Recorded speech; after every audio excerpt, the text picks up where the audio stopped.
Moving forward into the new millennium, the comic book industry was in constant flux. The mainstream appeal of comics, or more specifically the characters within them, were higher than ever before, thanks in part to media forms outside of comics, such as cartoons and live-action film. Even though comic books themselves weren't selling as much as they used to, at least superhero ones, a trend we would see moving into the 2010s as well, the industry had a decent financial safety net now, and the IPs were worth more than ever. Marvel had sold the film rights to some of their characters to Fox, Universal, and Sony in the late 1990s to stay afloat, and the company itself would be purchased by Disney in 2009, bringing along with it the juggernaut that is the Marvel Cinematic Universe. DC was also in decent hands too at Warner Brothers. Both companies weren't going anywhere, and fans could sleep soundly. With the internet becoming an ever-growing thing in the 2000s as well, the way we bought comics changed too.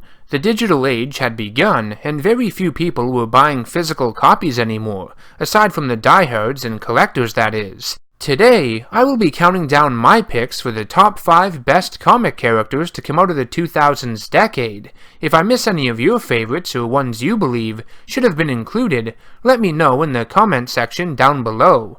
Let's begin.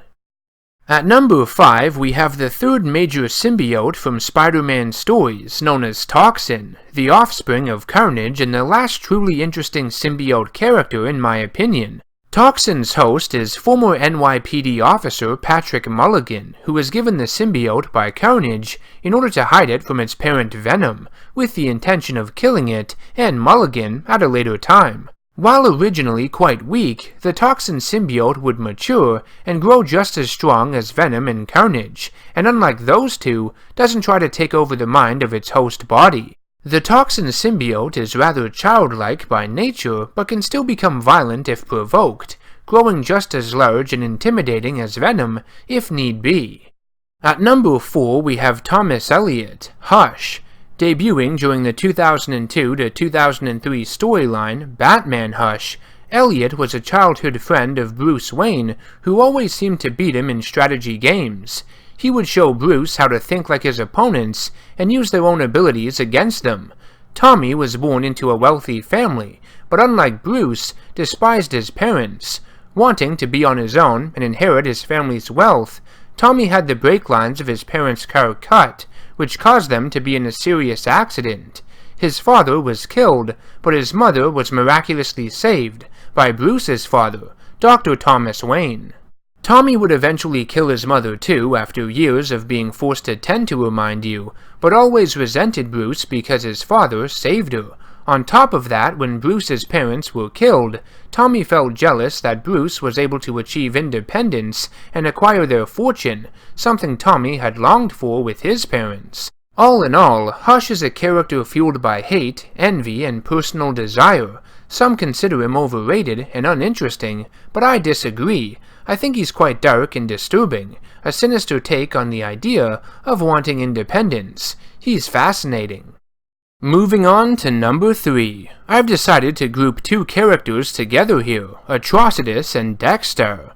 Atrocitus is the powerhouse leader of the Red Lantern Corps that draw their energies from anger and rage, found within the emotional spectrum. Dex-Starr is one of the most feared members of the Corps and Atrocitus's pet. He was a homeless blue cat from Earth named Dexter, who was placed in a sack and hurled off a bridge by 2 ruffians, after his owner was killed. A Red Lantern ring sensed the rage inside his heart and attached itself to his tail. I did a breakdown of the character a while back if you want to check it out. For number 2, I'm going with Professor Pig. I was introduced to this character thanks to 2015's Batman Arkham Knight video game, but after reading more up on him, he's become an instant classic, easily standing side by side with some of Batman's greatest villains over the years. Pig is a complete psychopath who kidnaps people and surgically mutilates them to fix their imperfections in his eyes. He turns them into mind-controlled Dollartrons and runs the criminal group of lunatics known as the Circus of Strange. For the honorable mentions, we have Rick Grimes, the main antagonist of Image's Walking Dead series, that made his first appearance in 2003.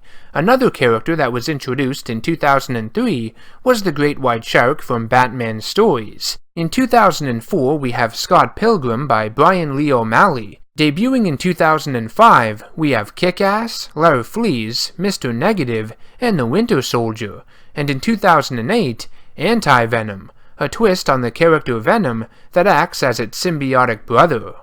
The death of Jason Todd, the second Robin, in 1988's Death in the Family pissed off a lot of people because the final vote to kill him out of the 10,000 submitted came down to a difference of only 72. Yeah, but if not for his death, Jason Todd wouldn't have been able to come back 17 years later, resurrected by Ra's al Ghul and his Lazarus Pit, into the anti-hero Red Hood. After coming back from the dead, Todd would initiate an all-out war on Black Mask's criminal empire in Gotham City, and seek vengeance against those that wronged him, mainly the Joker, the man who killed him. He comes face to face with Batman, and the Dark Knight's morality comes into question. Without a doubt, Red Hood is by far the greatest character to come out of the 2000s decade, at least in my opinion. I feel he made the biggest impact. That ends the 2000s, but we've got one more decade left, the 2010s. Stay tuned as I count down the top 5 best comic characters from this past decade in the coming days. If you enjoyed the video, make sure to subscribe to the channel, support me on Patreon, and hit that bell icon to be notified of all future content I release. I will see you in the next one. Take care.